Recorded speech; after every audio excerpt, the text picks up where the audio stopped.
ত্রিপুরা রাজ্যে কবে ই অফিস চালু হয়? উত্তর হলো মে 2023।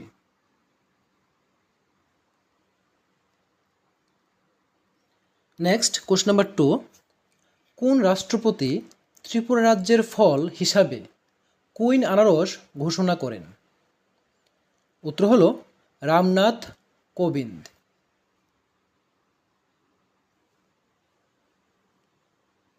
নেক্সট কোশ্চেন নাম্বার 3, ত্রিপুরার মিউনিসিপ্যাল অ্যাক্ট কবে পাশ হয়? উত্তর হলো 1994 সালে।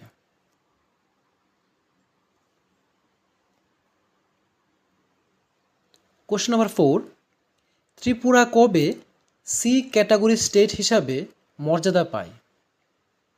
উত্তর হচ্ছে 26শে জানুয়ারি 1950 সালে।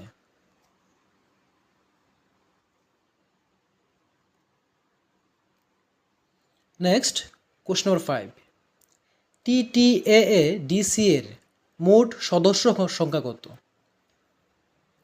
উত্তর হলো TTAADC এর মোট সদস্য সংখ্যা হলো 30 জন।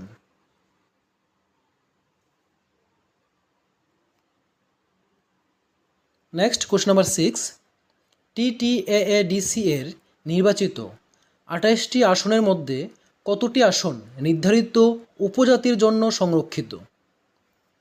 উত্তর হলো 25টি।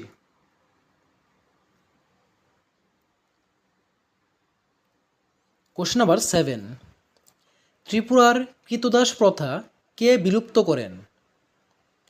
উত্তর হলো মহারাজা Birchandra.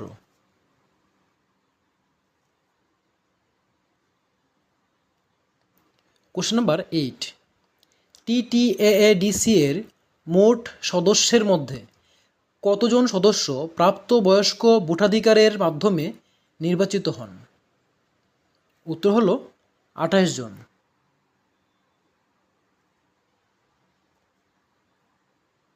Next question number 9, TTAADC এর কতজন সদস্য রাজ্যপাল কর্তৃক মনোনীত হন?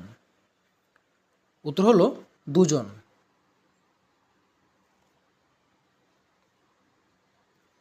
কোশ্চেন নাম্বার 10, ত্রিপুরায় সতীদাহ প্রথা কোন সালে বিলুপ্ত হয়?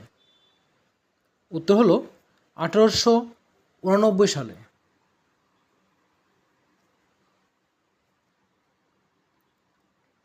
কোশ্চেন নাম্বার 11, 1760 সালে ত্রিপুরা রাজধানী উদয়পুর থেকে কে পুরাতন আগরতলায় স্থানান্তরিত করেছিলেন?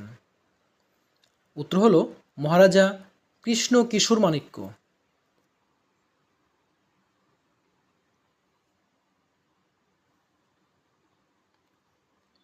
নেক্সট কোশ্চেন নাম্বার 12, গোবিন্দমাণিক্য কত খ্রিস্টাব্দে ত্রিপুরার সিংহাসনে বসেন? উত্তর হলো 1660 খ্রিস্টাব্দে।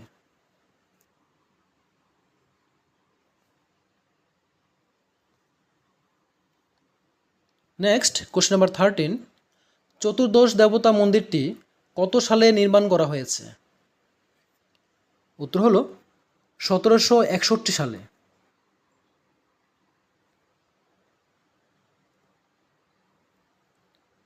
কোশ্চেন নাম্বার 14, আইন ই আকবরী গ্রন্থে ত্রিপুরার কোন রাজার নাম পাওয়া যায়?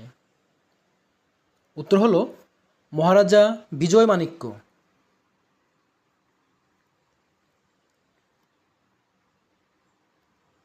কোশ্চেন নাম্বার 15, কৃষ্ণমালা গ্রন্থটি কে রচনা করেছিলেন?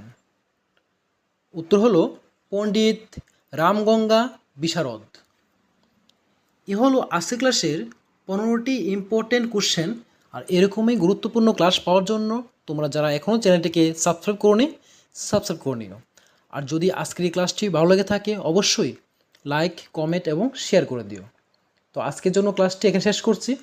দেখা হবে পরবর্তী ক্লাসে পরবর্তী টপিক নিয়ে। ততক্ষণ সবাই ভালো থেকো, সুস্থ থেকো।